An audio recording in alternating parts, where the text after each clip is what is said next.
As you can see, I've come a little bit more professional for this video today. Thank you for coming back to my YouTube channel. We're going to be talking about a very serious topic today.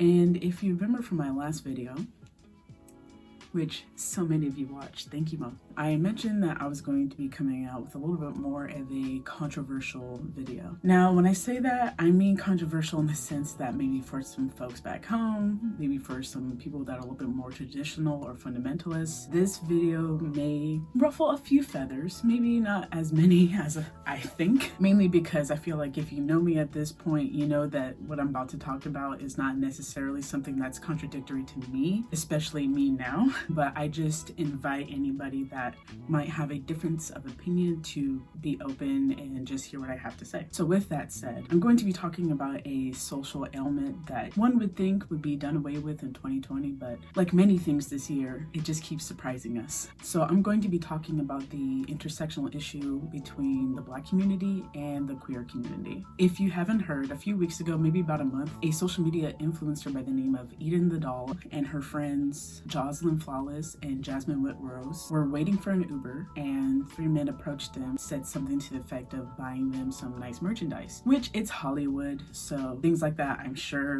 is like a thing. People want to flex their wealth, all that kind of stuff. But unfortunately, it was a trap to rob them, and it was filmed on social media by one of the assailants. All three of them, Carlton Calloway, Davion Williams, and Willie Walker, were Black men. And as a Black woman, to me, that was very upsetting. I mean, this whole situation is upsetting in the first place, not just because of the race, but it just brings another layer to the issue that there are things in our community that maybe we're not taking as seriously, things that we can't simply sweep under the rug just because, you know, we don't want to deal with it. There's other more important issues at hand. Whew, I need some coffee. My roommate actually made sweetened condensed milk, like on the stove. I didn't know you could do that. But anyways, it's making this coffee taste really good. So what I want to do today is give some context to try to help understand why we have this particular issue in the Black community, especially in regards to the queer community. And just to give like a little bit more context so we can recognize these issues and hopefully try to move forward and prevent these acts of violence, or at least condemn them as a community when we see these things happening. I think one of the things that contribute to the violence, or at the least the misunderstanding from Black people to queer people, stems from heavy religiosity. I also think it stems from the oppression of Black sexuality and the dehumanization of female and male perspectives. So one thing I would like people to acknowledge is the very strong possibility that toxic behaviors and ideas about sexuality and gender roles in the Black community do have roots in the evils of slavery and the oppression that we have internalized over the years, post-slavery and post-civil rights era. The effects of slavery and racial segregation have been so damaging. I don't think people in general and or we ourselves give enough credit to how insidious, disparaging, oppressive, and just how cruel it is to be subjected to hundreds and hundreds of years of that kind of treatment. Like, we just got out of it, really, if you think about it. We just got out of it in the terms of world history. We ain't been free that long, y'all. So I think like it's okay to give us some time to try to figure things out, but at least let's try to figure things out. I don't know. And just to put into perspective the slave story, just please go Google it. There's plenty of universities and some publications that have worked to go find these stories, these very few stories we have from actual slaves during that time. Trigger warning, I'm pretty sure it's awful. Not that I'm aware of, but no one has said, ooh, slavery was fun today. Like, you know what I'm saying? So like I mentioned earlier, the role of church in the Black community cannot be understated. Black people didn't just go to church to just go. It wasn't just a fun weekend thing to do or to get little crackers and cookies at the end of service. No, church was a place of refuge, of community gathering, to check up on your own people. You know what I'm saying? Like, that was what church, it built people up. But while church did serve many practical functions, Okay, this is the little controversial part that I'm talking about. It also had that heavy religiosity as well. When you're being taught to believe in something in which X, Y, and Z things, including homosexuality, is a sin, well, you know, imagine that rhetoric for hundreds of years and how that might affect our community.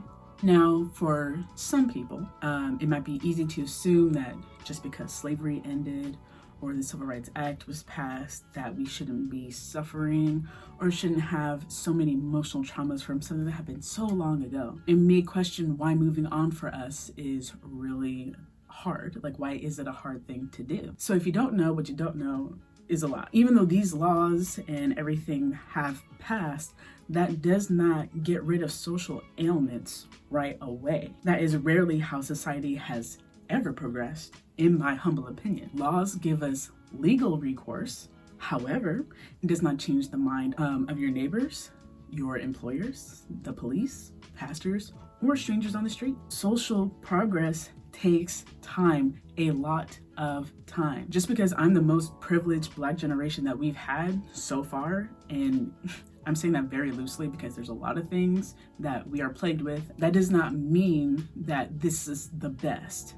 There is better in the future, and I see it, but we are not there yet. Going back to part of my original argument, what I'm trying to say is that it's entirely possible for all those hundreds of years of physical, mental, and spiritual oppression can lead to toxic ideas about sexuality, gender roles, and about what it means to be a Black person in America today. Now, I don't know, for some reason I feel like I have to say this, but just to be clear, I'm not blaming anyone of today for ailments and giant social blunders that have happened in the past to Black people. However, if the shoe fits, you know, maybe that's a you problem, okay? That's on you. Coffee break. What I'm trying to say is that due to these horrific circumstances that we have faced in this country, it has definitely played a role in some of the toxic behaviors that we have internalized up to this day. Now, like I was referencing earlier in my video about how Black men and women and Black people were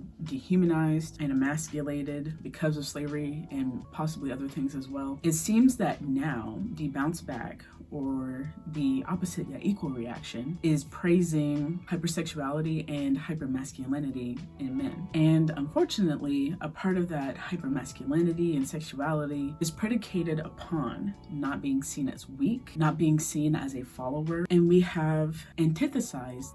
Am I using that word correctly? I swear to God. I think I'm using antithesis in the right way, but if not, correct me. We have antithesized that being gay, or now being queer, is all the things that Black people should not be because it shows some sort of weakness or flaw in a Black man, or that the gay agenda is trying to emasculate Black men, and that's bad because X, Y, and Z things that kind of have nothing to do with being gay.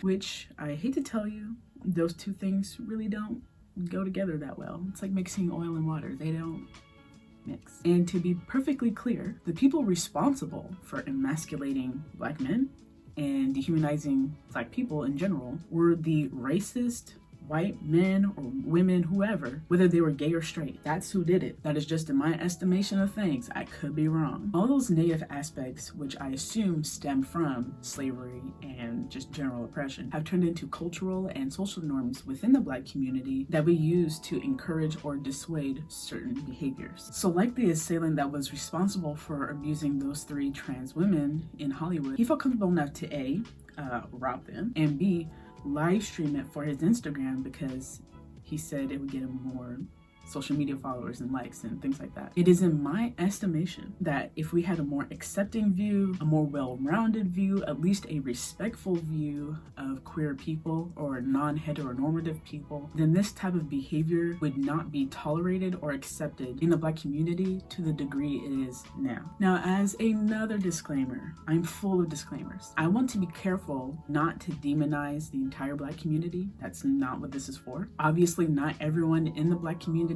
thinks this way. There's been queer allies from the beginning of time in our community. However, that does not negate some of the passiveness or targeted aggression towards queer people. So it is my hope in the future that people would start checking each other's language and behaviors, especially towards queer people, because for some reason that's an issue for us. That's just not behavior becoming of a human being, especially when that negative behavior is targeted at vulnerable groups of people or any group of people, especially if it's unwarranted. I'm not doing this to add to the horribly misguided notion that Black people are just inherently more violent than other racial groups. What I'm trying to do here is recognize there are issues in my own community, and I feel like if one of us says something, and there's been plenty of people, please don't think, I don't have a savior complex, I swear I don't. I just would like to add my voice onto the many of other voices in the Black community that agree that anti-queer behavior is just not acceptable. We have Black queer people in our community, we always have, and they cannot be ignored. And when we call our Black queer people the antithesis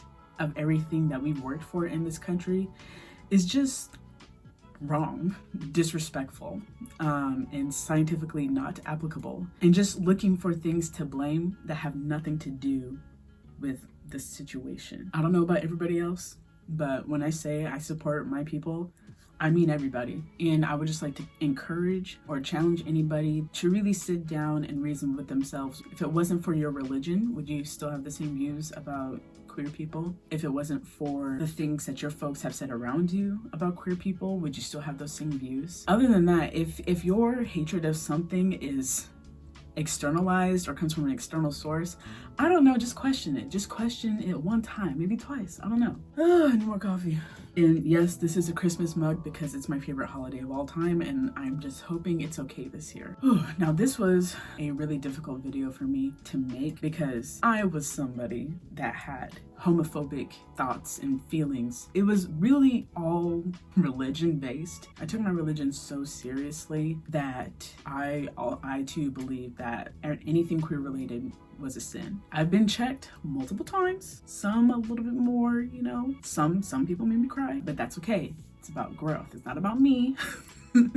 It's about me growing up, you know what I'm saying? And I feel like just so much of me has changed from literally any time in the past, and I'm glad. At the end of the day, I'm glad I don't have the same thoughts and feelings like I used to. In a pragmatic way, it's just nice not having as many things to have problems about. So with all that being said, thank you for hearing what I had to say.